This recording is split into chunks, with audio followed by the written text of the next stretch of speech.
चलो तो आज जो हम लोग डिस्कस करने वाले हैं वो बोर्स मॉडल ऑफ एटम, ठीक है।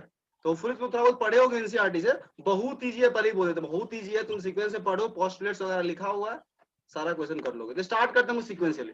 सबसे पहले ये बताओ पिछला मॉडल जब हम डिस्कस किए थे वो कौन सा था? जस्ट पहले रदरफोर्ड मॉडल, और उसके बाद हम लोग पीछे ब्रेक ले लिए थे, कुछ चीज पढ़े, प्लांक क्वांटम थ्योरी आया, फोटोइलेक्ट्रिक इफेक्ट वगैरह पढ़े, और फिर वापस से एटॉमिक मॉडल को कंटिन्यू कर रहे हैं, एटॉमिक मॉडल को कंटिन्यू कर रहे हैं। तो बोर्स मॉडल ऑफ एटम सबसे पहला तो आता है रदरफोर्ड का जो लिमिटेशन था उसको रिमूव करने के लिए आया, तुम लोग जान रहे हो। तो पहले तो ये आता है, तुम बताओ रदरफोर्ड मॉडल क्या था लिमिटेशन, अगर ध्यान है किसी को तो क्या था? कोई भी अगर चार्ज पार्टिकल उधर की एक्सेलरेट कर रहा है सर्कुलर पाथ में तो एनर्जी बिल्कुल, इमिट मतलब करेगा इन द फॉर्म। सिंपली ये बोल रहे हो, हम बिल्कुल सही बोल रहे हो कि एटम के स्टेबिलिटी को एक्सप्लेन नहीं कर पाता है रदरफोर्ड थ्योरी। तो ये बोर्स मॉडल ऑफ एटम उसको सही कर देते हैं, मतलब करेक्ट कर देते हैं, उस लिमिटेशन को सही कर देते हैं, उसका एक्सप्लेनेशन सही से देते हैं कि हाँ भाई एटम स्टेबल है तो क्यों, उसको जस्टिफाई करते हैं। तो सबसे पहला तो जो कुछ पोस्टुलेट्स है, पोस्टुलेट्स इन द सेंस कि उसका कोई डायरेक्ट प्रूफ नहीं है तुम्हारे पास थ्योरेटिकल कि हाँ हम ऐसे रिग्रेसली प्रूफ करके बता देंगे। एक पोस्टुलेट है जो ऑब्जर्वेशन से या खुद के फील से या खुद के एक्सपीरियंस से अज्यूम किए होंगे बोर अपने थ्योरी में, और उसके अकॉर्डिंग फिर बहुत सारा कुछ रिजल्ट यहाँ से हम लोग निकालेंगे। सबसे पहले पोस्टुलेट लिखो, एनसीईआरटी में देखोगे 4-5 पॉइंट वाइज दिए हुआ था, देखे हो क्या? जी भैया। एक बात वो हम बोलते, एक बात वो जस्ट देख के आया करो, फिर तुमको जो है डिस्कशन में ज्यादा इंटरेस्टिंग लगेगा, इनकेस नहीं देख के आते हो तो। ठीक है, चलो तो लिखो क्विकली। पहले ये लिख लो, यह जो मॉडल है ना, सबसे पहले समझ लो, ये मॉडल जो है ना इसको बोलते हैं क्वांटम मैकेनिकल मॉडल। मतलब क्या होगा जो समझ लो, क्वांटम मैकेनिक्स तुम लोग को पढ़ना नहीं है, बट वर्ड यूज होता है, देखना एनसीईआरटी में यूज किया होगा, क्वांटम मैकेनिकल आए करके यूज किया होगा। उसका मतलब क्या होता है वो समझ लो। वो जो एनर्जी का तुम बोल रहे थे ना कि कंटिन्यूअस होता है, पहले बोलते थे वेव नेचर में, बट जो ही प्लांक थ्योरी आया तो बोला कि भाई एनर्जी डिस्क्रीट होता है। ये सब टाइप का जो बिहेवियर है सब क्वांटम मैकेनिक्स में पढ़ना होता है। क्वांटम मैकेनिक्स का अलग ब्रांच ही है फिजिक्स का, फिजिक्स में हुआ है, अलग ब्रांच होता है। अगर उसमें बहुत लोगों को जिसको इंटरेस्ट होता है फिजिक्स, लोग पीएचडी वगैरह करता है क्वांटम मैकेनिक्स में, तो उस समय बहुत ज्यादा डीप में पढ़ना है। बट तुम लोग को जस्ट बता रहे क्वांटम मैकेनिकल वर्ड का मतलब ये हुआ डिस्क्रीटनेस के सेंस में, जो तुम करो एनर्जी का डिस्क्रीटनेस है वो क्वांटम मैकेनिक्स का तरह से बोल सकते हो कि रिजल्ट है। ठीक है, तो ये जो मॉडल है ये भी कुछ उस तरह का अजम्पशन लेता है। पोस्टुलेट लिखोगे फिर तुमको और क्लियर समझ में आएगी ये बात हम क्या बोलना चाह रहे हैं। तो सबसे पहले लिख लो, this model is based on, this model is a quantum mechanic, this is a quantum mechanical model, this is a quantum mechanical model, quantum mechanical model,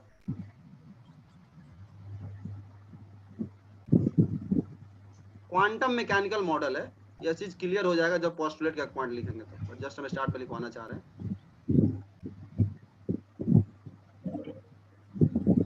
full शब्द लिख लो, moreover it uses classical laws of physics. Moreover, it uses classical laws of physics. मतलब ये क्या है, देखो कुछ portion में ये classical law F equal to में जो पढ़ते हो न्यूटन्स लॉ उसको भी यूज किया है, और कुछ जगह पे वो जो प्लैंक्स क्वांटम थ्योरी का डिस्क्रीटनेस जैसा वर्ड है एनर्जी का डिस्क्रीटनेस, वो भी यूज किया, दोनों यूज किया। तो क्लासिकल का भी थोड़ा सा पार्ट यूज किया, थोड़ा सा क्वांटम मैकेनिक्स का भी पार्ट यूज किया। ये जस्ट ये लिखो। अब नीचे लिखो पोस्टुलेट्स ऑफ बोर्स मॉडल, ये क्विकली लिखेंगे, जहां पे ज्यादा समझ में वहीं पे फोकस करेंगे, क्योंकि तुम पढ़ के आए होगे होपफुली, तो बहुत कुछ समझ में आ गया। पोस्टुलेट्स ऑफ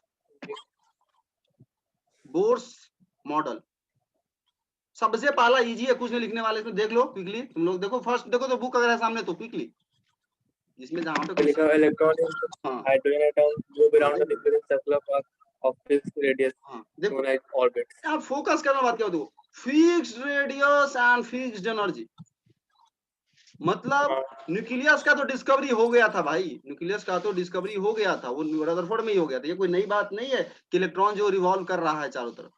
ये आके क्या ऐड किया उसको समझो, ये बोले कि भाई इलेक्ट्रॉन जो न्यूक्लियस की तरफ घूम रहा है, फर्स्ट पॉइंट कर लो, फिल इन द ब्लैंक्स छोड़ दो, 2-4 लाइन खुद से नोट कर लेना एनसीईआरटी से, ये वाला पॉइंट। इसके चारों तरफ इलेक्ट्रॉन है, ये घूम रहा है, ये क्या बोले, इलेक्ट्रॉन घूम रहा है ना, तो इसका रेडियस कांस्टेंट है पहला, फिक्स्ड रेडियस, फर्स्ट पॉइंट को बोल रहे हैं। फिक्स्ड रेडियस का ऑब्वियस ही मतलब है कि ये सर्कल होगा, सीधा सा बात। और ये घूम रहा है, रेडियस फिक्स है, इसका मतलब ये बोलना चाह रहे हैं कि ऑर्बिट जो सर्कुलर है, दूसरे वर्ड में ये भी तुम बोल सकते हो।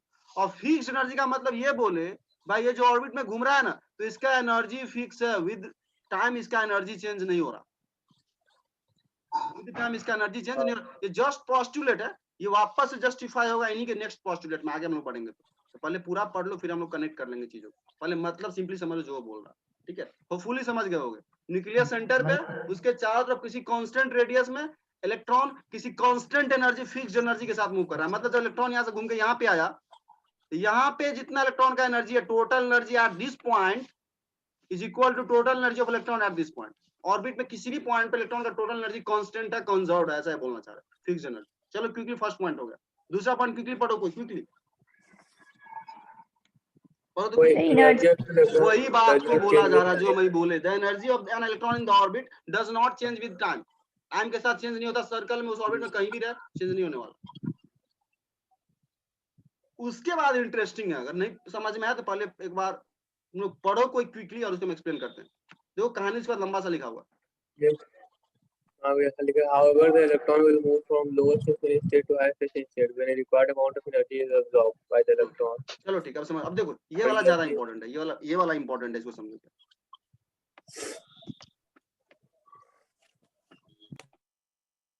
मान लो ये ऑर्बिट है, फर्स्ट ऑर्बिट के, इसको n इक्वल टू 1 करते हैं, हम लोग क्वांटम नंबर पढ़ चुके, तो अब पुलिस को दिक्कत होना नहीं चाहिए सब में। n इक्वल टू 1 बोलते थे, आधा ही हम बना रहे हैं, n इक्वल टू 2 है मान लो। Second orbit, second energy level n equal to 3,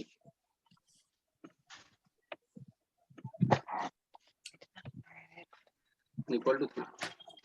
ये क्या बोल रहा है वो समझो। इलेक्ट्रॉन अगर फर्स्ट ऑर्बिट में घूम रहा है ना, तो विद टाइम इसका एनर्जी चेंज नहीं हो रहा, विद टाइम इसका एनर्जी चेंज नहीं हो रहा।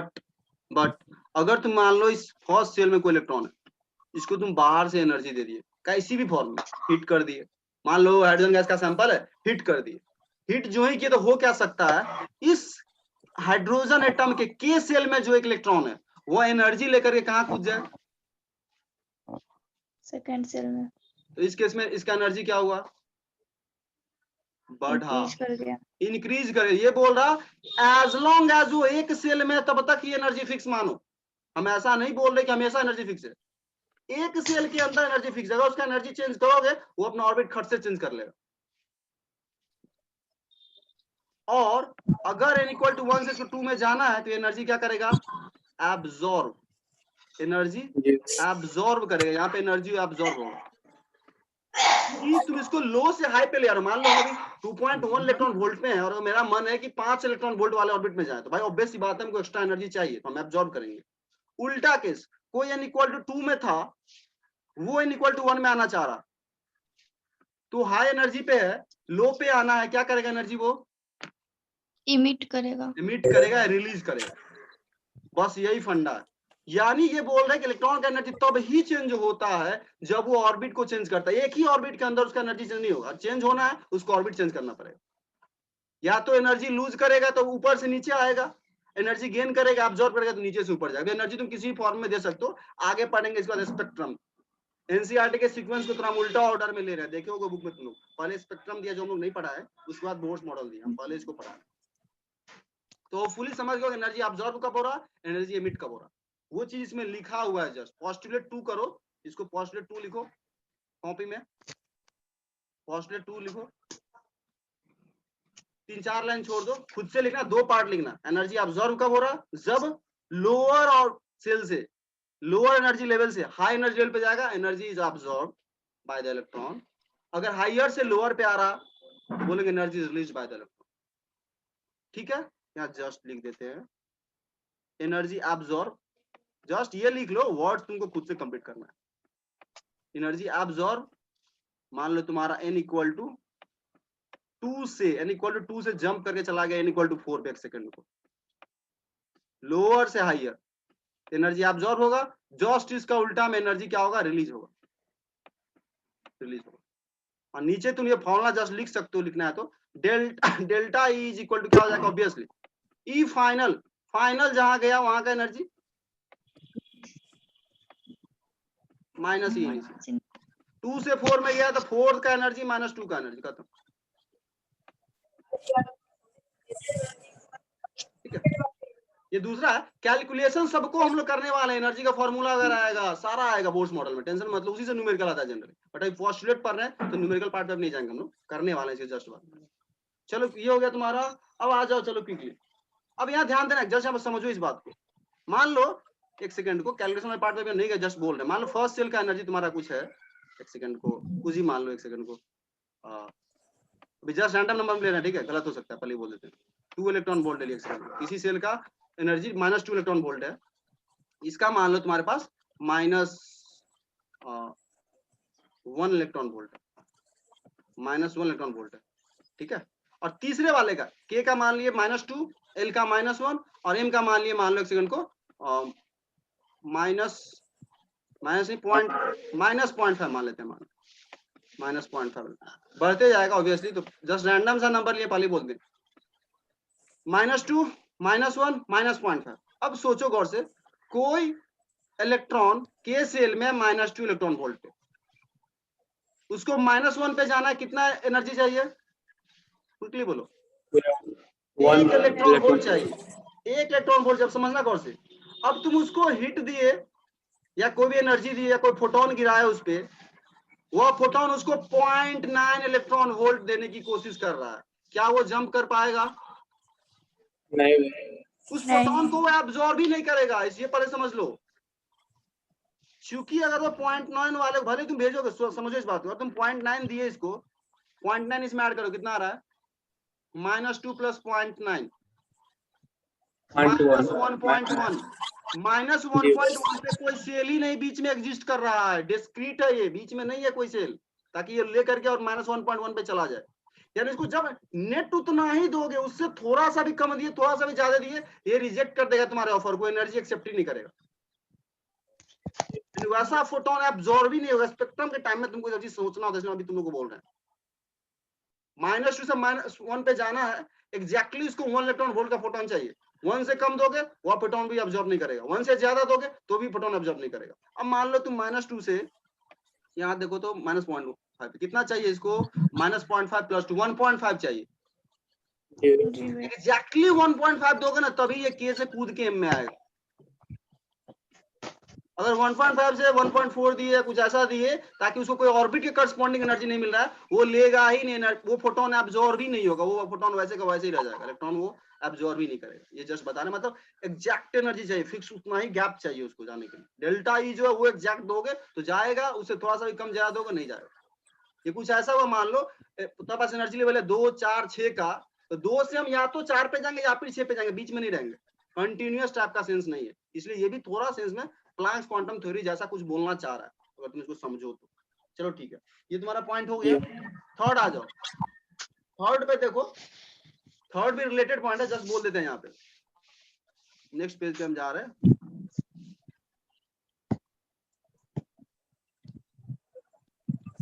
मान लो ये न्यूक्लियस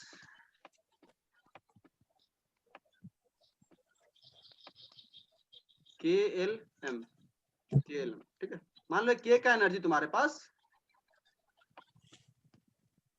एक सेकंड कुछ वैल्यू लेते हैं रैंडम सम, ठीक है, रैंडम सा वैल्यू लेते हैं, पहले ही बोल देते हैं। -2 इलेक्ट्रॉन वोल्ट, वही लेते हैं, -1 इलेक्ट्रॉन वोल्ट और -0.5 इलेक्ट्रॉन वोल्ट। समझना गौर से, कोई इलेक्ट्रॉन फर्स्ट सेल से थर्ड सेल में जंप किया तो ऑब्वियसली क्या करेगा वो एनर्जी? एब्जॉर्ब। कितना एब्जॉर्ब करेगा? फॉर्मूला लिखे हुआ, तुमको कोई जरूरत नहीं फॉर्मूला को देखने का, खुद से तुम डिसाइड करते हो। -2 से -0.5 गया, घटा लो, -0.5 + 2 कितना आ रहा है? 1.5। भाई तो ये 1.5 इलेक्ट्रॉन वोल्ट का क्या एब्जॉर्ब किया होगा? क्या ऑब्जर्व किया होगा?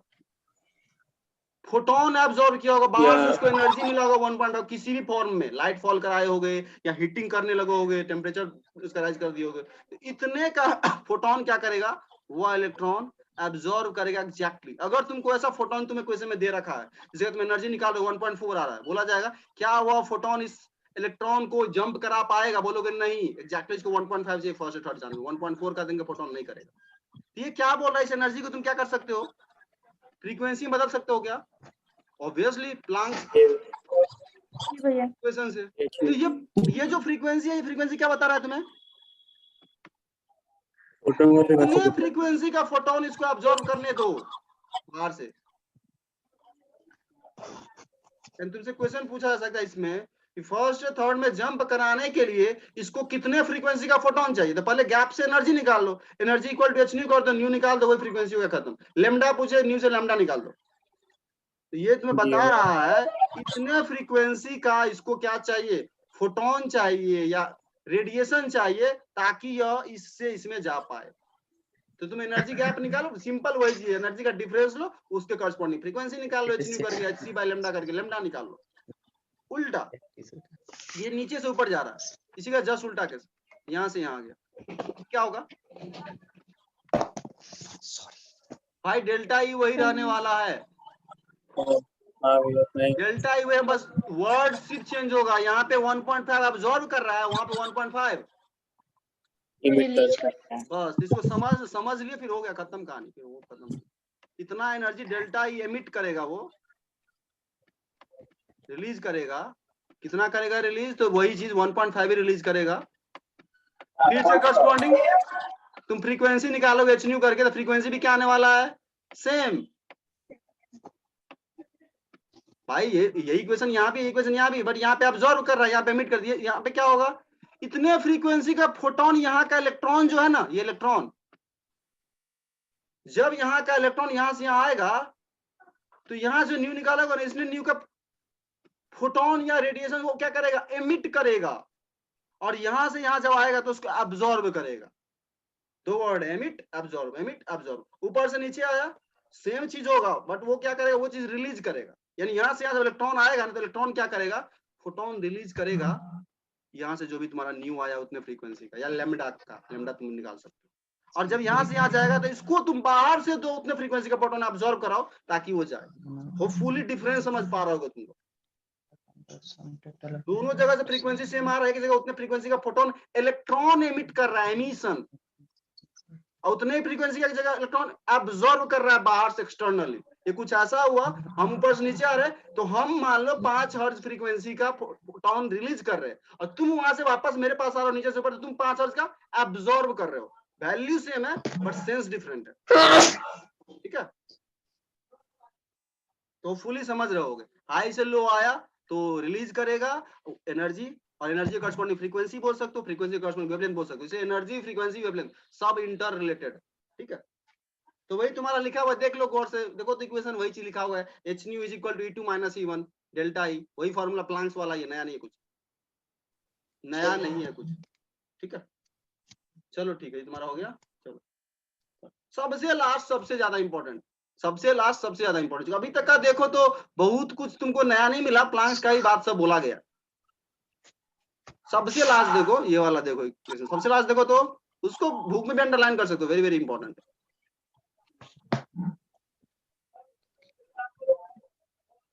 वो क्या है देखो, वो क्या है देखो, ये क्या बोले समझो। अगेन कुछ प्लांक्स क्वांटम थ्योरी से सिमिलर स्टेटमेंट। वो क्या बोले थे प्लांक्स क्वांटम थ्योरी में कि भाई एनर्जी का वैल्यू कुछ भी नहीं हो सकता है, एच न्यू निकालो, उसका इंटीग्रल मल्टीपल ही होगा। 1 H new, 2 H new, 3 H new, 2.5 H new नहीं होगा। सेम लाइन पे ये एंगुलर मोमेंटम के बारे में बोले।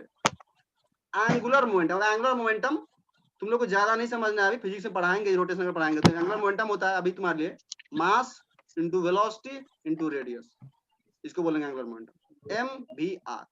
इसको बोलेंगे angular momentum of electron, velocity of electron ये किस रेडियस में है, और उस इलेक्ट्रॉन का मास क्या है। ये क्या बोले, जो एंगुलर मोमेंटम MVR, यह कभी भी NH/2 ही होगा। बिना प्रूफ का बोले थे, पहले बोले थे, उस टाइम बोर के पास खुद भी प्रूफ नहीं था, खुद भी प्रूफ नहीं था, बिना प्रूफ का वो बोले थे उस टाइम। भाई एंगुलर मोमेंटम का वैल्यू कुछ भी नहीं हो सकता इलेक्ट्रॉन का, वो h/2π जो देख रहे हो उसका इंटीग्रल मल्टीपल ही हो सकता है। n क्या है तुम्हारा? इंटीजर। मतलब 0.5 h/2π नहीं ले सकते हो किसी इलेक्ट्रॉन का एंगुलर मोमेंटम, इंटीग्रल मल्टीपल ही तुम्हें लेना पड़ेगा, 2.5 नहीं ले सकते हो। कभी कभी तो ये भी नीट में क्वेश्चन आया हुआ है, which of the following can not be the angular momentum of electron, दिया रहा था ऑप्शन में से करके 0.5 h/2π 2, जिसमें इंटीजर है वो वाला होगा, जिसमें इंटीजर नहीं होगा वो नहीं। तो ऐसा एंगुलर मोमेंटम पॉसिबल नहीं है बोर्स मॉडल के अकॉर्डिंग, पोस्टुलेट के अकॉर्डिंग। और इस इक्वेशन को बोला जाता है क्वांटाइजेशन ऑफ एंगुलर मोमेंटम। देखो ये वर्ड समझो, क्वांटाइजेशन, ये वर्ड यूज करते हैं, क्वांटम मैकेनिक्स का है, कुछ कुछ बुक में यूज करता है, इसमें लिखा होगा क्वांटाइज करके, देखना पढ़ के वर्ड वो यूज किया हो तो। क्वांटाइज का मतलब क्या होता है? किसी चीज को तुम बोल रहे हो क्वांटाइज है, इसका मतलब ये तुम बोल रहे हो वो चीज कोई भी वैल्यू नहीं ले सकता, कुछ स्पेसिफिक वैल्यूज ही ले सकता है, उसको बोलते हैं क्वांटाइज्ड वर्ड, क्वांटम मैकेनिक्स में यूज करते हैं। बोलना है एनर्जी, जैसे उसमें प्लांक्स क्वांटम थ्योरी में बोला जाता है एनर्जी इज क्वांटाइज्ड, किसका स्टेटमेंट है? प्लांक्स क्वांटम थ्योरी का स्टेटमेंट। तुमको ये पता होना चाहिए, क्वांटाइज का मतलब उस चीज का वैल्यू डिस्क्रीट है, वो सारा वैल्यू नहीं ले पा रहा, कुछ खास खास वैल्यू ले पा रहा है। तो यहाँ पे देखो, तो एंगुलर मोमेंटम भी तुम्हारा खास खास वैल्यू ले रहा है, 1h/2π 2h/2π। एन क्या है यहाँ पे? सच में ऑर्बिट नंबर है, अगर समझो तो, किस ऑर्बिट में तुम्हारा इलेक्ट्रॉन है।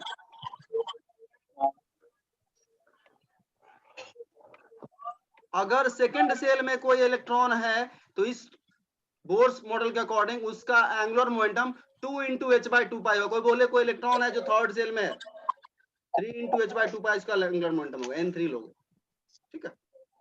तो यही इक्वेशन है तुम्हारा, लिख लो, जैसे लिखो और लिख लो इसको, इस इक्वेशन बोला जाता है क्वांटाइजेशन ऑफ एंगुलर मोमेंटम। ये वर्ड कभी तुमको ऑब्जेक्टिव में लिख के आ गया, the angular momentum of an electron is quantized, और तुम सोचो कि क्या ये बोलना चाह रहा, ये यही इक्वेशन को बोलना चाह रहा है। Energy is quantised, Planck's quantum theory का इक्वेशन है, equal to h nu NH nu। ये लिख के काट देना, क्योंकि ऐसा एंगुलर मोमेंटम पॉसिबल नहीं है किसी इलेक्ट्रॉन का, ठीक है। चलो